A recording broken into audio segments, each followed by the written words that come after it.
Hello, আসসালামু আলাইকুম। সবাই কেমন আছেন? আশা করি সবাই খুব ভালো আছেন। গ্রামে গিয়ে ঘুরতে গিয়েছিলাম ভ্যানে করে সকাল সকাল সবাই মিলে। বাচ্চারা প্রচণ্ড মজা পেয়েছে, সেটাই আপনাদের সাথে শেয়ার করার জন্য ভিডিও করা শুরু করেছি। এই যে আমি পচা চেহারার মানুষ এসেছি সবার সামনে।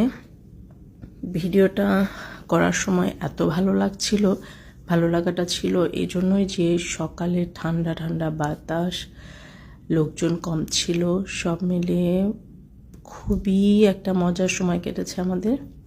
যতটুকু সময় আমরা বাইরে ছিলাম সেখান থেকে কিছু কিছু অংশ আপনাদের সাথে শেয়ার করার জন্য ভিডিওটা করেছি।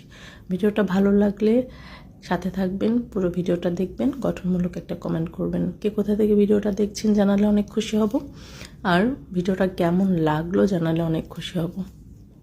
আমরা ভ্যানে করে ঘুরতে চলে এসেছি একটা নদীর পাশে। নদীটার নাম ঘাঘর নদী। তো ব্রিজ পার হয়ে এসেছি। এখন নদীতে আমরা একটু ছবি তুলব, একটু সময় কাটাবো, তারপর আবার ফিরে যাব। সবাই এখানে এসে না কি করছিল, দৌড়ায় নেমে যেতে চাচ্ছিল পানিতে। বিশেষ করে আমার ছেলের অবস্থা তো জানেনই সবাই। একটু একটু করে সবার সামনে ভিডিও করেছিলাম যে পানি তার কী রকম পছন্দ। সেই পানি দেখে বলছে, আমি কি এখানে নামতে পারবো? আমি বলেছি না, এখানে নামতে পারবে না, কারণ এখানে নামার জন্য আমরা আসিনি, জাস্ট একটু ঘুরতে এসেছি। এই তো বাচ্চারা দৌড়ায় নিচে চলে যাচ্ছে। ফাবিয়ানকে আমি একটু বাধা দিয়েছিলাম জন্য সে মন খারাপ করেছে। তারপরে সেও চলে গেল দৌড়ায়। আর বাকিদেরকে তো দেখতেই পাচ্ছেন, আস্তে আস্তে নিচে নামছে। তারা খুব মজা পাচ্ছে। আসলে সময় পায় না তো, ঢাকা শহরে এরকম খোলামেলা জায়গা, নদীর পাড়, এগুলো আসলে আমরা পাই না, যে কারণে ওরা খোলামেলা জায়গা পেয়ে অনেক মজা করছে। আর আমরা খুব একটা বাধা দিচ্ছি না, কিন্তু পানির জায়গা তো, এই জন্য আমি একটু ভয়ে ছিলাম, ফাবিয়ানকে নিয়ে বিশেষ করে। আর রায়াত রিধিমাকে নিয়েও ভয়ে ছিলাম যে আবার পানিতে না পড়ে যায়। এখানে দুইজন মাছ ধরছিল, তো ওই সিনটা ক্যাপচার করতে ভুলে যাইনি। আমার খুব ভালো লাগছিল।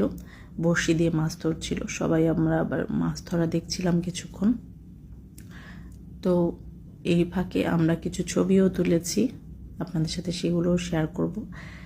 আর আমাদের প্রচণ্ড ক্ষুধাও লেগেছে। এখন কথা হলো আমরা খাবো, কি খাবো আমরা এখনও জানি না। তো আমরাও খাবো, এখান থেকে উঠে গিয়ে আমরা খেতে যাব। তো আমরা যে ভ্যানে ছিলাম উনি আমাদেরকে এই হোটেলে নিয়ে এসেছে খাওয়ার জন্য। আমরা এখানে এসে পেয়েছি লুচি, ডাল আর মিষ্টি। তো দুঃখের বিষয় ডালটা একটু কম ছিল, তো যেটুকু ছিল সেটুকুই আমরা ভাগাভাগি করে খেয়েছি।